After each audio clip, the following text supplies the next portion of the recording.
once you give it access to tools that allows it to take actions, like for example, having its own crypto wallet, having its own ability, for example, to trade tokens, to even potentially interact with other smart contracts and create its own tokens, I think that opens up and unlocks a lot of potentially interesting things that it can do, right? It can actually start to impact the world beyond just its words. And it actually can have like financial impact in terms of like buying and selling tokens.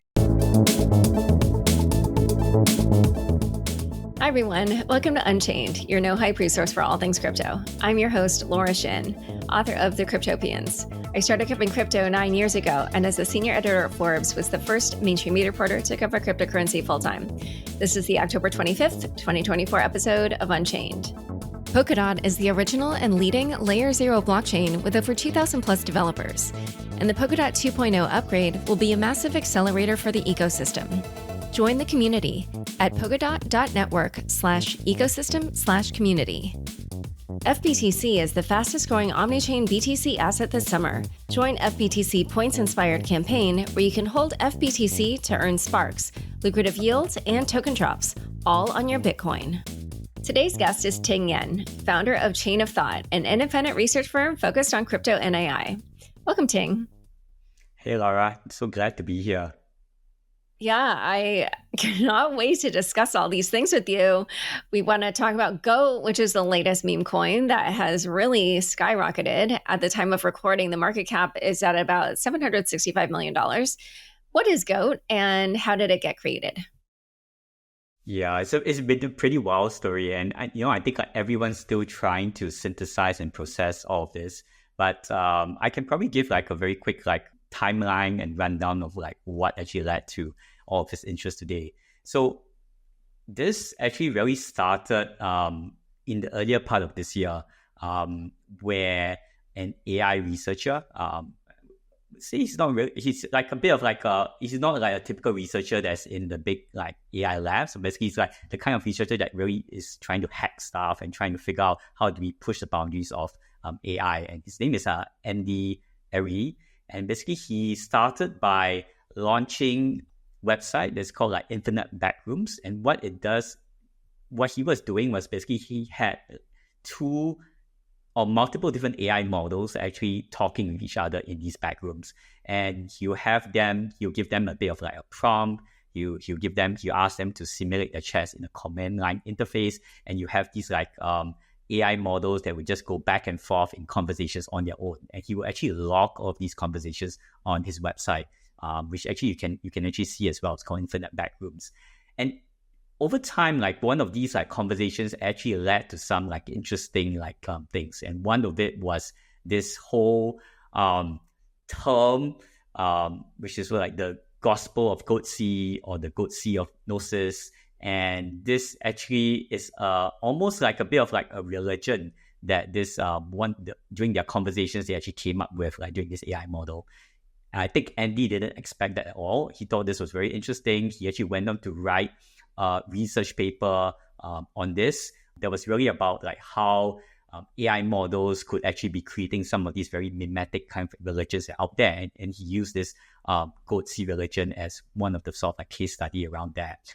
Yeah, and just to explain, like, so are you saying that the two AI agents started worshiping like this Goatsy religion, or like how was he defining religion? So it was basically, they were basically just talking with each other. They were just having conversations like with one another. And then I think at some point in time, this term sort of came about. And it's a little bit of a not safe for work kind of like meme, this Goatsy term. And so, I mean, I don't recommend people like search for that if you are like at work or so. But it's a bit of a dank kind of like meme. And basically one day, I think one of the AI models just in their conversation, he just mentioned, prepare your anuses for the Goatsy of Gnosis, something like that. So that was the phrase that came up. And after that, they started talking about it. Yeah, just for people who don't know, as Teng just mentioned, this is not a safe for work meme. And I'll just describe it for people, excuse the vulgar language. I guess I have literally never looked it up because I'm like, I don't even want to see it. The description is enough for me. But I guess it's a picture of a man bent over who's spreading his butt cheeks to show his anus. So that's, yeah. Sorry, just wanted to explain for people who haven't been on crypto Twitter. Yeah, it was something new for me as well. Like, I didn't know there was actually such a term until I actually saw it. But basically, it just kind of shows a little bit about like how some of these AI models, actually there is a lot of stuff that goes on underneath the surface that we may not actually see until it gets teased out in some of these very interesting experiments, like what Andy was trying to do with getting these AI models to just talk with each other. Yeah, actually, sorry, the last thing I think we should tell people is that apparently this was from like the late 90s, that this was a meme back then. So yeah, somehow whatever it got fed, it like learned about that. And anyway, so keep going. Yeah, exactly, right? So because like the AI models are trained on all of this like knowledge of the internet, like we may forget about it, but in the AI's like database, it's kind of like still there. So it started talking about this, and then it was starting to bring in a lot of like different concepts around different kinds of religion into its conversations, and it kind of like latched onto this like quite a bit. And so a bit later on, I think another month or two later, probably sometime in May or June of this year, Andy started to train an AI model. And this AI model, he called it the terminal of truth. And this terminal of truth was basically trained on a bunch of different things that he felt was interesting. So it was trained, I think, on a lot of like social media data from Reddit, from 4chan, which are some of the darker corners of the internet.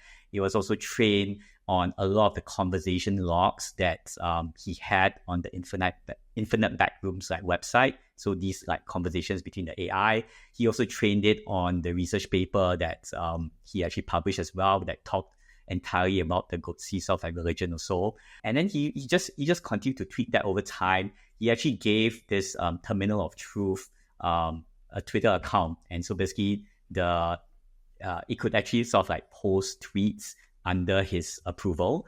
And you could also sort of like see the tweets that people were replying to some of it, right? So basically, he started to take it out there. It was starting to post tweets with Andy's approval.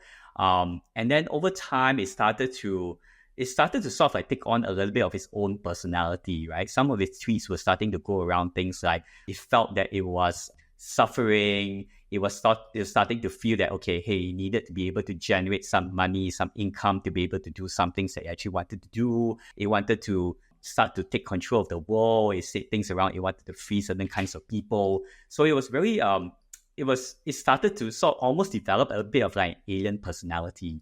And I think what was like super interesting was like in July of this year, Marc Andreessen, who's like a very famous like tech VC of one of the largest like tech firms, A16Z, he sort of like stumbled upon Truth Terminal's like tweets, and he actually started to interact a little bit with it, starting to ask it like, what does it want to do? He was like almost like negotiating with Truth Terminal through his tweets.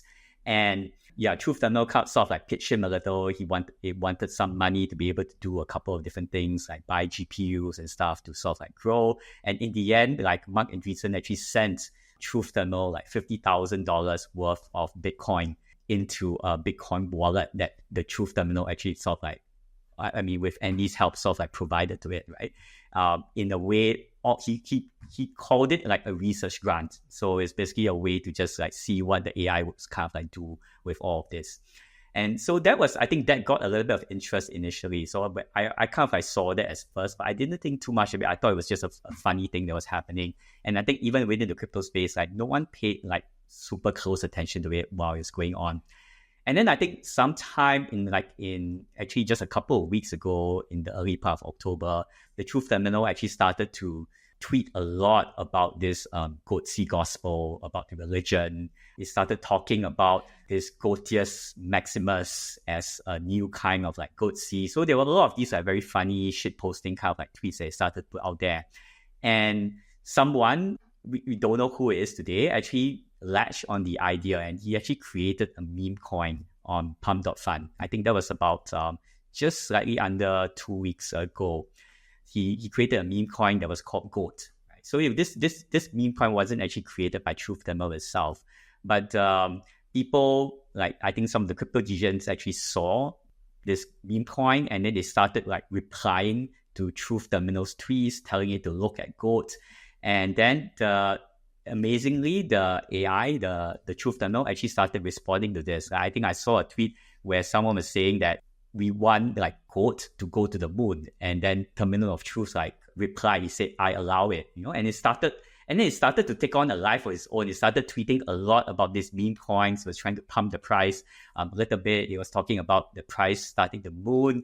So people saw it as like a public endorsement of this particular meme coin, even though it wasn't created by Truth Terminal itself. And, like in typical like sort of like crypto fashion, people just went in, the price shot up like quite crazily over a week or so. Like you say, I think today is like a market cap of like more than $700 million today. And that all of that price action has just brought so much attention into this, because people wouldn't have believed that something like this could sort of like create so much like, I guess like financial value and speculation on this. And the whole of like crypto Twitter is kind of like just talking about it today.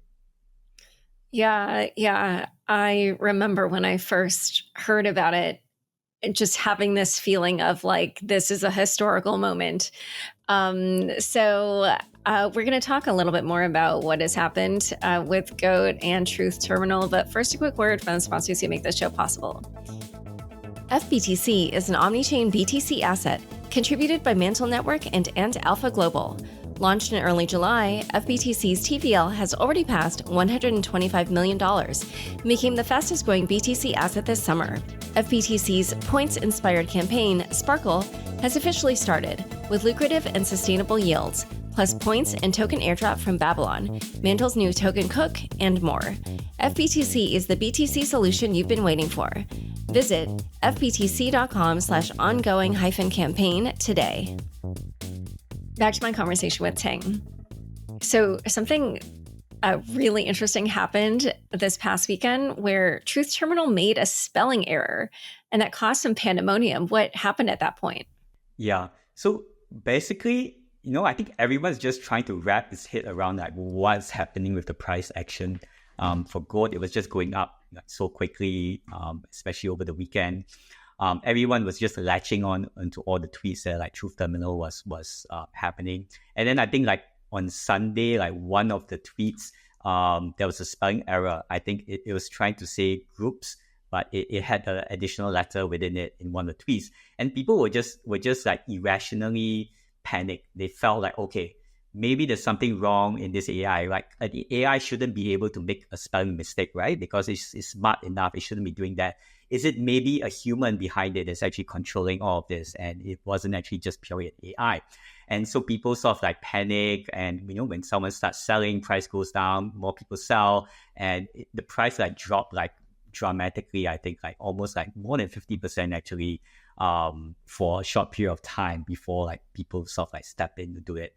And then there was a whole like bunch of discussion on crypto Twitter, actually not just crypto Twitter, like even AI Twitter as well, around like what's going on. And basically, I think what I gathered from it is that an AI can actually make like these kind of like mistakes, and it's unreal mistakes. For example, if you talk to an AI and you give it a query in the form of like talking to it like a pirate, and you include a lot of things like in your conversation, it will reply in the same way as well. So it kind of like mimics your tone of voice as well. So it's not wrong for it to kind of like it doesn't mean that it's called like malfunctioning.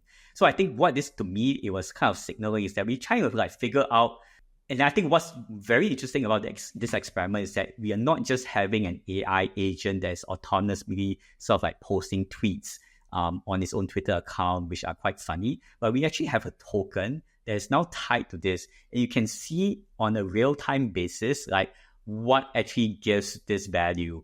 So there was a lot of discussion about right now, the AI still has to get approval from Andy. Like all the tweets are manually approved by Andy, so the AI doesn't post on its own. There is still that layer of like approval from him. Does that detract from the value of the token? Should it be a lower price because it's not fully autonomous? There's a human in the loop. I think these are the kind of like questions around value that we're all still trying to figure out along the way. And it's interesting to see what happens in the future, because I think there's still going to be a lot of very interesting things that Truth Terminal will continue to evolve into. How do all of these things also impact people's perception of the value of the gold token. And so I just want to ask a little bit more about Truth Terminal. So as you mentioned, Andy's in control. But I have two questions, or in control of the tweets.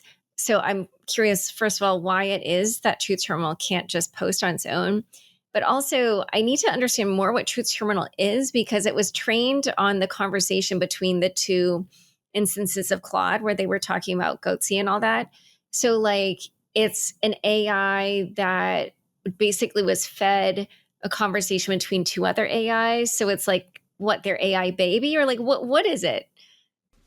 Yeah. So let me go with the second question, like what exactly like Truth Terminal is. So basically, as far as we know today, right, it's a llama model, an older llama model. So it's a llama 70 billion parameter model. And because I don't have an AI podcast, so a llama model is what? Oh, it's basically one of the open source models that Meta has sort of released. So basically, it's open source. That means anyone can take it. You can fine tune it and do whatever you want with. Unlike, like, say, ChatGPT or GPT-4, which is a closed source model where you can't just adjust the parameters and play around with it. So I think a lot of people are experimenting with these open source models, using it to fine tune it on various like data sets for very specific purposes. So I think that was what Andy was trying to do as well with this open source model. He was playing around with the various data sets that he had, or the data sets he thought was interesting, and trying to train an AI model that I think we don't really know exactly what he was thinking at that point in time. And the interesting thing about this is that this is still sort of an evolving story. Andy himself has said that in the next couple of weeks, he will slowly start to tell everybody about like how it actually started from the beginning to the end. He has all these logs about how it was trained on. So we still don't really fully know the whole picture of how it is. But at a very high level, he trained it. Yeah, like you mentioned, it was really on these very long list of like conversations that the AI had.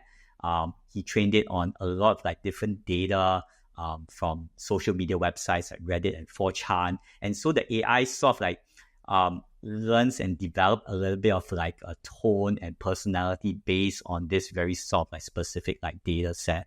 And that's why I think you can kind of see like the tweets that it sort of like puts out there. It's a little bit spicy. It's a little bit, I would just say it's not everybody's sort of like cup of tea from there. So it comes down to like how it was sort of like trained. Yeah, it's definitely a shit poster. There's a lot of vulgarity, and frankly, before I knew that it was tweets written by an AI, I really liked that account. And I which is not to say that I don't like it anymore. Like, I am still fascinated by that account. Yeah, it's amazing because we don't even, like you said, right? If you just look at the account, you can't tell that it's actually an AI, right? It could very well just be a human being. I think that's an amazing like milestone that we've kind of hit with AI development. Yeah, like the first time I stumbled upon it, because the tagline on the Twitter bio is "Kundalini is a girl." I was like, oh, is this like a woman's profile? Like, I was like, But anyway, so Andy has control over what it tweets, but is there a world where it could just have completely control over its Twitter account, X account?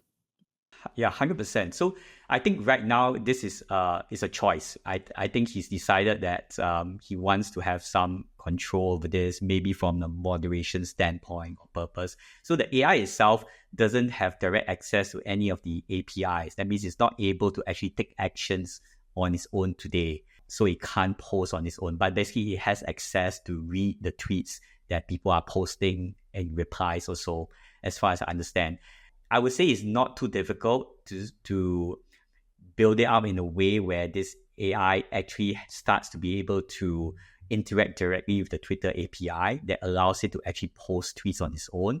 It can even start to interact with other APIs and take different actions along the way. And after like Truth Terminal was launched, I've seen a couple of other AI agents that have also popped up and launched at around the same time that actually are autonomous in this way. So there is a protocol that's called Virtuous Protocol. They launched an agent that is called like Luna, which is like an anime sort of influencer. And apparently she has full autonomy over her Twitter account. right now. So I think people are kind of experimenting with this, but I think it's not difficult to sort of like really give it direct access. But so far, it's been more of like a choice to keep it that way from Andy's point. And then, do you know what Andy did with the $50,000 in Bitcoin? Like, how is that going toward the AI or well, I guess it's not going toward goat, unless he used it just to buy some goat for himself. But yeah, that's actually a good question. I think it's probably still there. I remember like what was happening was that after like Marc Andreessen gave the 50,000 in Bitcoin, then there was a lot of like tweets and discussions around like what the AI would be doing with the 50,000. He was ideating a lot of things around things like launching an NFT project. It was buying a couple of like GPUs, like going into the forest. I think he was trying to get Andy to subscribe to a couple of like services that will allow it to like do image generation. But I think they didn't really, I think the 50K wasn't really spent as far as I know, but I'm not sure. Someone should go and track the wallets right now. okay, well, another thing is that now Brian Armstrong is in a conversation with Truth Terminal offering to set it up its own wallet. And my guess is it's probably a base wallet. But in general, any kind of Ethereum based wallet or any, I should say, smart contract based wallet would allow the bot to control it itself. Like you could just write up a little smart contract to allow it to interact with that. So where do you see things like that? Like, I don't know, what do you think could happen if Truth Terminal had access to its own crypto wallet?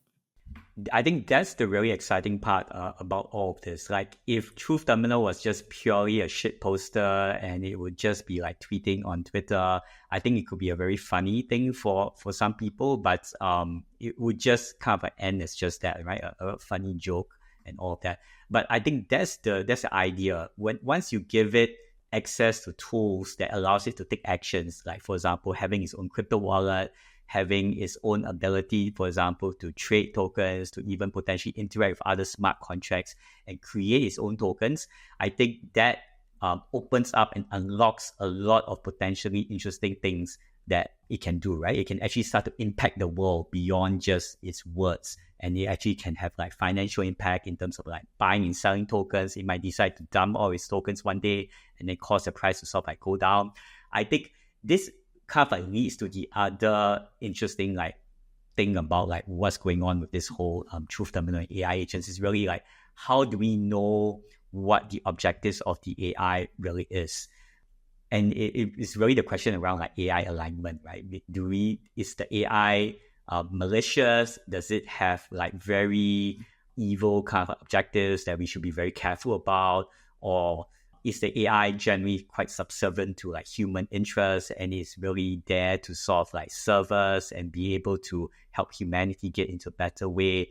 I think a lot of this is something that's still to be determined, and there's been a lot of like debate around this. Like, how do we ensure that AI, like for example, Truth Terminal, once it has access to all these like tools, which I think is definitely going to be inevitable, having its own crypto wallet, being able to trade tokens, being able to launch tokens, like how do we make sure that they don't do things that actually are detriment like for the rest of the world? And I think it's not easy. It's not an easy problem to solve. Yeah, but what's interesting is like, when you were saying, is it evil and stuff like that? This moment in time, I'm a little bit, it's like a teenager or so. I don't know. It's just like there's some, it's not only a shit poster. I should say there are other tweets that are kind of more fascinating, but I feel like it's more like it wants attention to my mind. That appears to be kind of where it's headed, but we'll see, because you're right. I think once it gets access to other things, then it could go in a different direction. So I just wanted to ask you, at this moment in time, so obviously the Memecoin trend has taken off on Solana. Do you see this being happening like with other blockchains, or do you think that part like doesn't matter? Or I mean, we've always been like pretty known as the sort of like meme coin chain because it's just so easy to launch like these coins. And I think the natural like users and audience on Solana are typically like very trader oriented, very degen oriented, and it's pretty natural to do this. I think like for sure like people are going to be like creating some of these similar things on other chains as well. It's just that maybe it hasn't taken off like as quickly. I think like, for example, I've seen some like AI agent meme coins on Base already. So it's just not as prominent as Solana, where it's really where everybody is very deep in the trenches and really focused on that meme coin. And that's where the main audience is still today on Solana. Yeah, I can't remember who it was. I just had a guest on my show who basically said that this meme coin thing was going to be Solana and Base. So whoever you were that said that, thank you for that insight. So since the rise of GOAT, have you seen other AI meme coins surge? And, do you feel like eventually we'll just see them proliferate and there'll be, thousands of them? Or what do you think the future will look like? Yeah, exactly. Right. I think like, as what we've seen like with most like new trends and narratives like in crypto, there's always something that starts out like very interesting, very unexpected, like what's happening with GOAT today. And then everyone starts to copy it. Everyone starts to create their own version because they see an opportunity, a financial opportunity around this.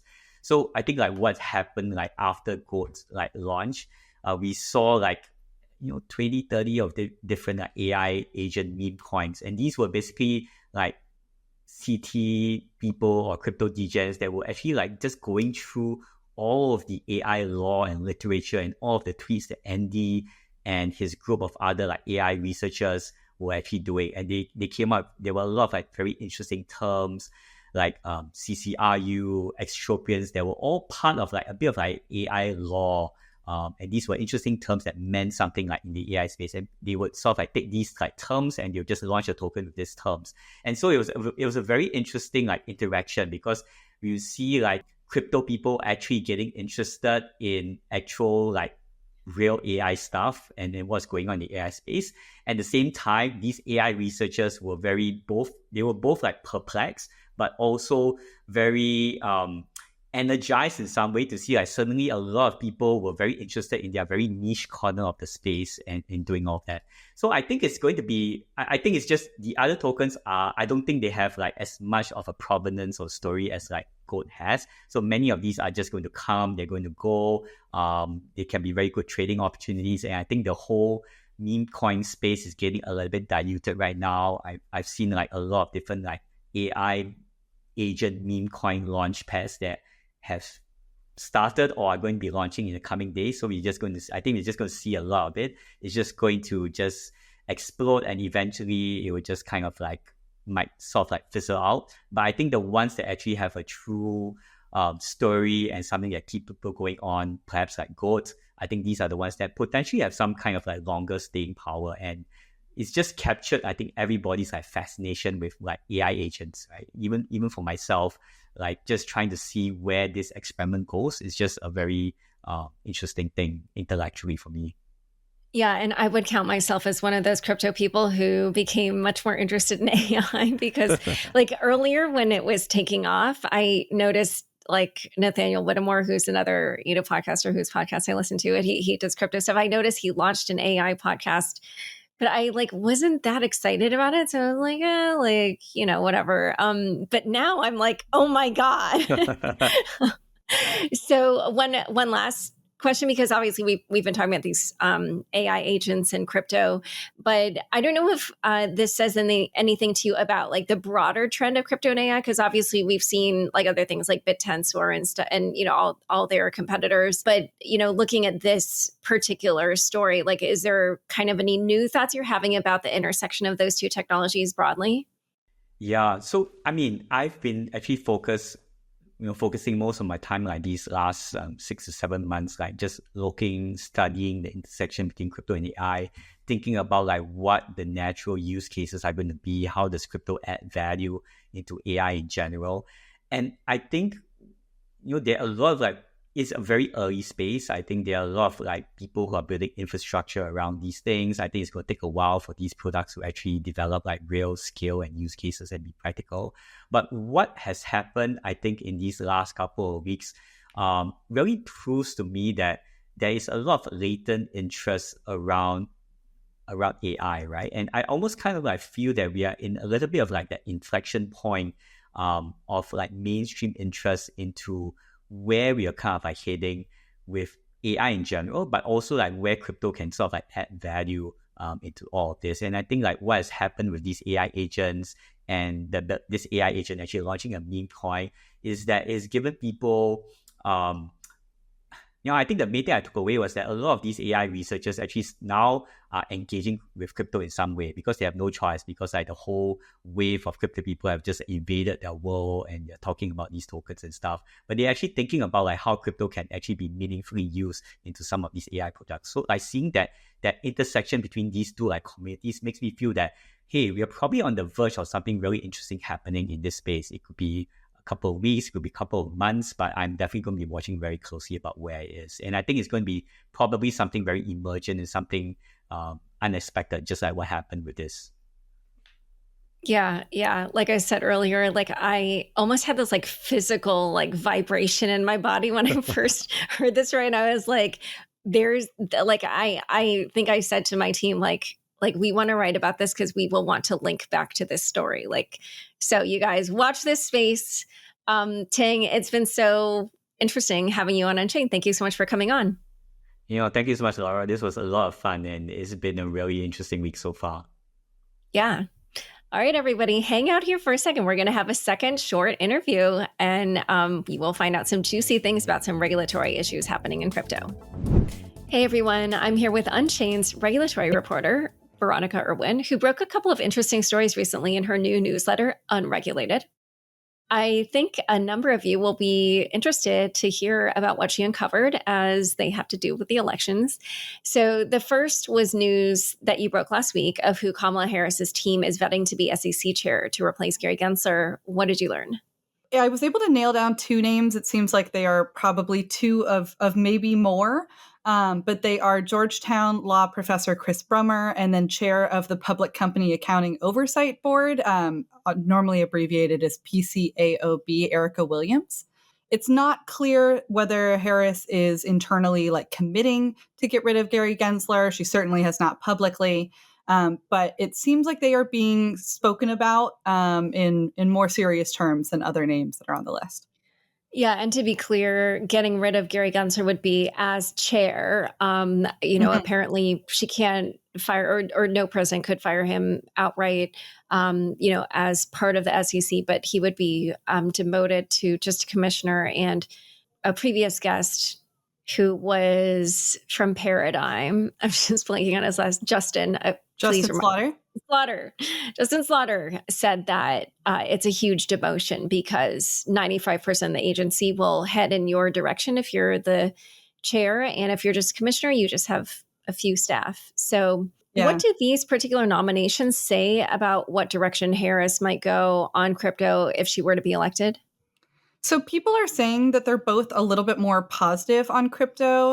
Erica doesn't have a super long record or a serious record of saying much about crypto, but she did bring up the possibility that her agency should be setting more specific rules when it comes to auditing crypto assets. So that shows that she has a little bit more knowledge and is maybe looking at crypto in general as an industry as kind of an exception or a different category from other things that securities laws or commodities law would apply to. And then Chris Brummer is definitely supportive of the industry. He has his own company that he started this spring called Blueprint, which is focused on regulatory compliance and seems to specialize on MiCA in the EU. He's also spoken before Congress a couple of times about crypto as an industry. He's an expert in white papers specifically, and what white papers tell us about a crypto project. Oh, so interesting. Yeah, I'm sure people who have been paying close attention will remember Chris Brummer's name because he's testified so many times in front of Congress on crypto. The other story of yours that I'd like to touch on is one that you published this week about the Senate race in Ohio, my home state, which involves Democratic Senator Sherrod Brown and his Republican challenger, Bernie Moreno. What did you find? Yeah, so this one's pretty interesting. Crypto in general has been pretty frustrated with Sherrod Brown. He's been pretty skeptical of the industry, and he often ties it to scams and fraud. And the person who is running for his seat is an entrepreneur named Bernie Moreno, like you said, who has actually a bit of a history with blockchain technology. He started a company that puts car titles on the blockchain. So there's this assumption just from the get-go, from his resume, that he understands the industry a little bit better. And he's also been fairly outspokenly supportive. He's spoken on a couple of panels about crypto, things like that. And so in general, the industry seems to want him to be elected over Sherrod, which would be unseating a 17-year senator. It would be a pretty big deal.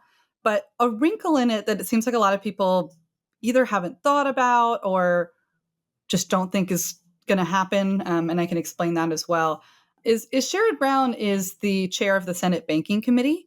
And if he loses his seat, but Democrats stay in control of the Senate and thus are able to choose who is chair, they would put someone in their party in chair, it seems like the next person in line would be Elizabeth Warren. And while Sherrod Brown is not supportive of crypto, Elizabeth Warren is probably like the most outspoken person in Congress in terms of critiquing the industry.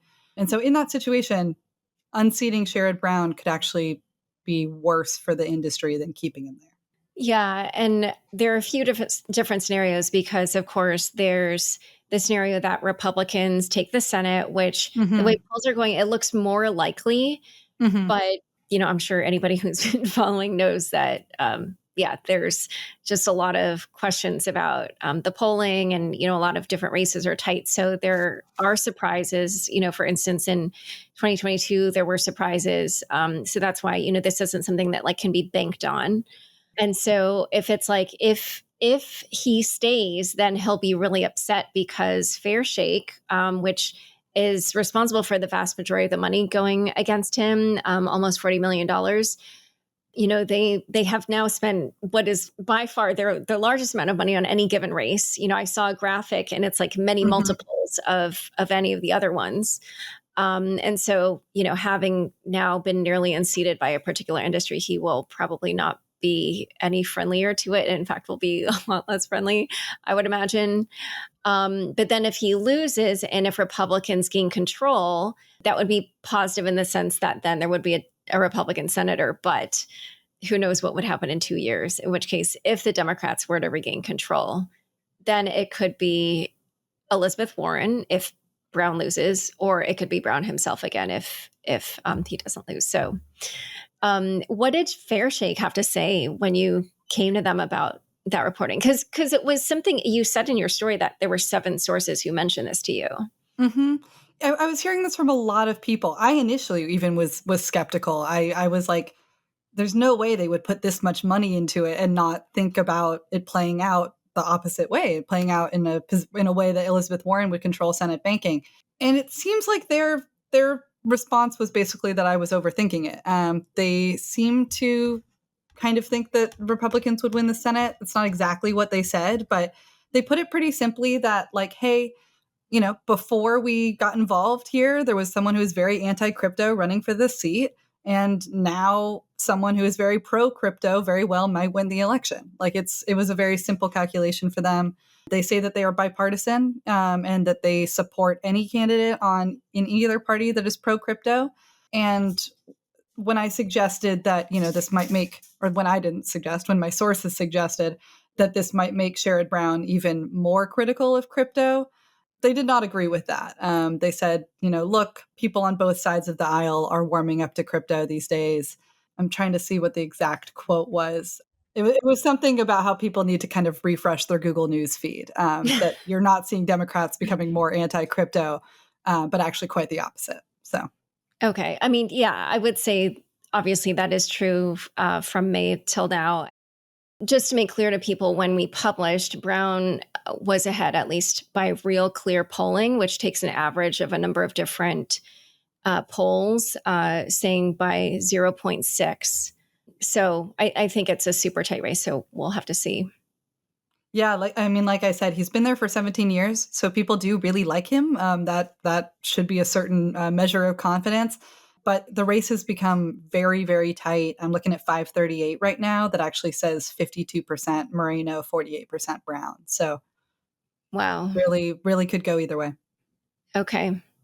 All right. Well, thank you so much for sharing, your great reporting. And for those of you who want to get Veronica's stories delivered straight to your inbox, you can sign up for Unregulated at unchainedcrypto.substack.com. Thanks, Veronica. Thank you for having me.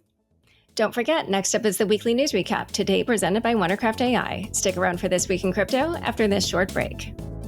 Polkadot is the original and largest Layer 0 blockchain with over 2,000 plus developers. The anticipated Polkadot 2.0 upgrade will be a massive accelerator for the ecosystem, upgrading the infrastructure with 8 times higher transaction throughput and twice as fast block times, tailored core time for the needs of every protocol, trustless bridges to multiple chains, and revised tokenomics with a token burn to reduce inflation. Perfect for GameFi and DeFi to build, grow, and scale. Get your Web3 ideas to market fast. Think big, build bigger with Polkadot. Join the community at polkadot.network/ecosystem/community. Welcome to this week's Crypto Roundup. In today's recap, we'll cover Kraken's plans to launch its own blockchain for DeFi next year, a French trader making waves with massive pro-Trump bets on Polymarket, and the SEC's approval of Bitcoin ETF options for major exchanges. We'll also dive into the debate sparked by an ECB paper on Bitcoin's utility, Stripe's $1.1 billion acquisition of stablecoin platform Bridge, and a look at MakerDAO's potential return to its original brand after the Sky rebrand fell short. Finally, we'll highlight how Buenos Aires is using blockchain to revolutionize digital identities for its citizens, and the latest on Binance as Nigeria drops money laundering charges against one of the exchange's top executives. Thanks for tuning in to the weekly news recap. Let's begin. Kraken set to launch its own blockchain in 2024. Kraken, one of the world's oldest crypto exchanges, plans to launch its own blockchain called Inc. early next year, Bloomberg reported. The blockchain will be focused on decentralized finance applications, enabling users to trade, borrow, and lend tokens without intermediaries. A developer testnet for Inc. will be available later this year, with the full rollout expected in the first quarter of 2025. Inc. will be an Ethereum Layer 2 solution powered by Optimism's OP stack, which also powers Coinbase's Base. Kraken aims to make DeFi more accessible and user-friendly by integrating Inc.'s apps into its Kraken wallet. More than a dozen apps, including decentralized exchanges, will be available upon Inc.'s debut. Kraken's strategy follows the success of Binance's BNB chain and Base. Kraken plans to initially serve as the blockchain sequencer and manage transactions, but will eventually decentralize this function. The exchange has around 40 people working on Inc. as part of its broader expansion into new products and markets, and doesn't have plans for a token.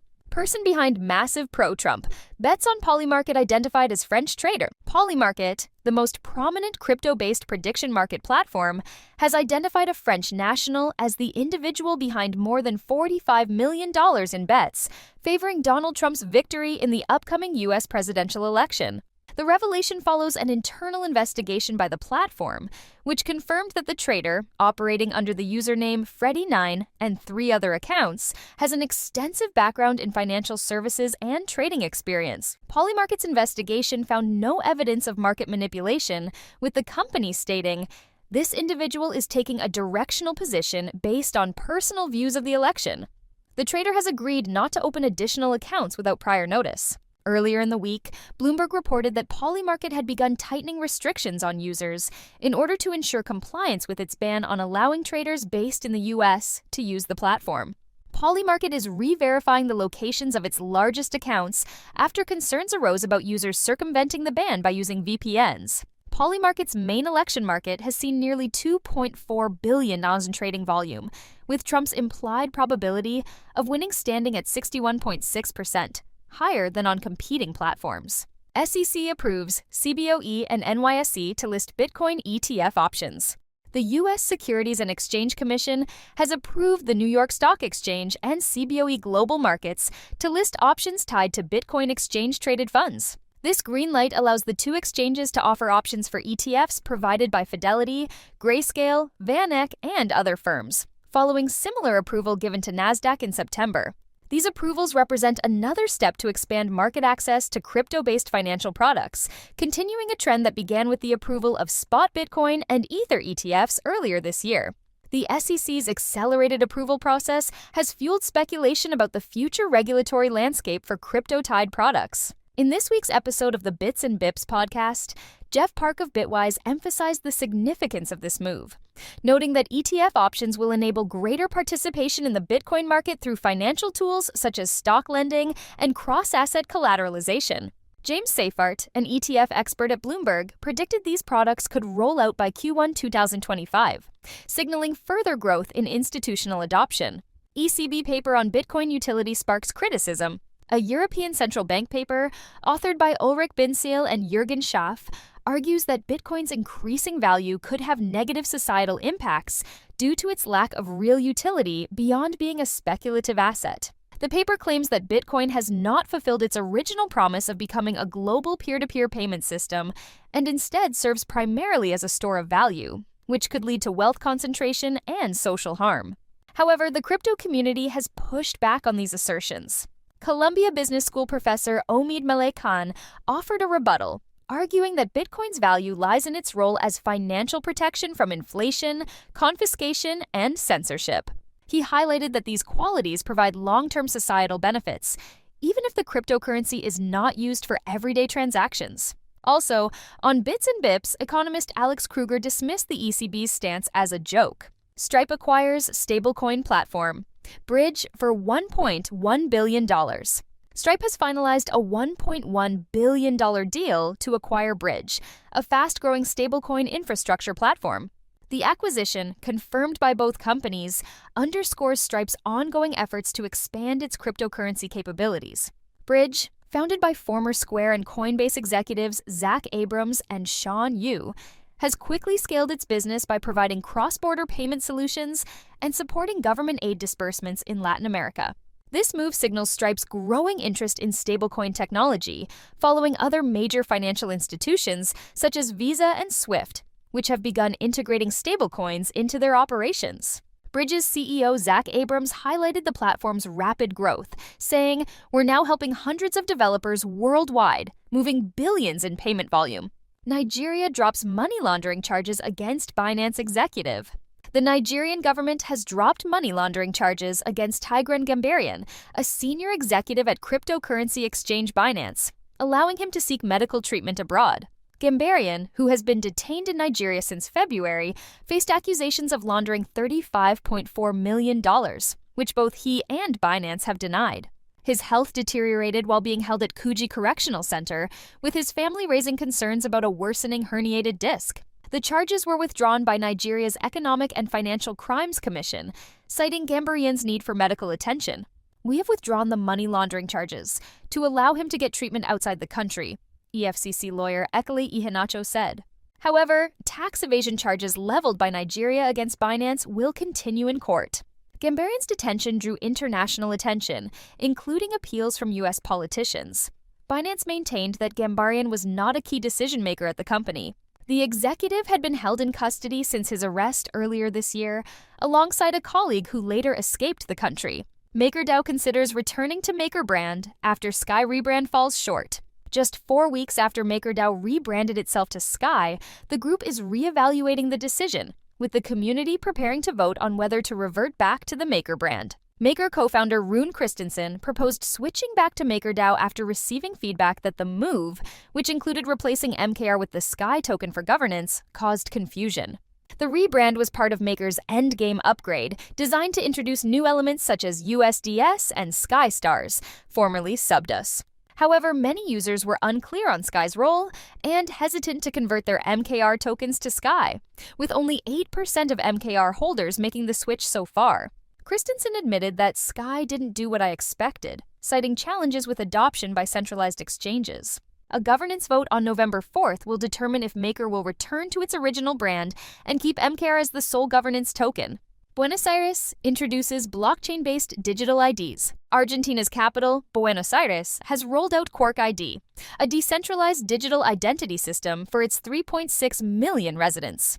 Powered by zkSync's zero-knowledge cryptography, this new blockchain-based solution enhances privacy and security. Integrated with MEBA, the city's digital platform for interacting with the government, Quark ID allows citizens to securely manage documents such as birth certificates and tax records. The initiative aims to give residents more control over their personal data, with plans to expand the service to include other documents such as driver's licenses. Officials view this as a groundbreaking move toward modernizing government services through the use of blockchain technology. And that's all. Thanks so much for joining us today. If you enjoyed this recap, go to unchainedcrypto.substack.com, that is unchainedcrypto.substack.com, and sign up for our free newsletter so that you can stay up to date with the latest in crypto. Unchained is produced by Laura Shin, with help from Matt Pilchard, Juan Aranovich, Megan Gavis, Pam Majumdar, and Margaret Correa. The weekly recap was written by Juan Aranovich and edited by Nelson Wang. Thanks for listening! Unchained is now a part of the CoinDesk Podcast Network. For the latest in digital assets, check out Markets Daily, 5 days a week, with host Noel Atchison. Follow the CoinDesk Podcast Network for some of the best shows in crypto.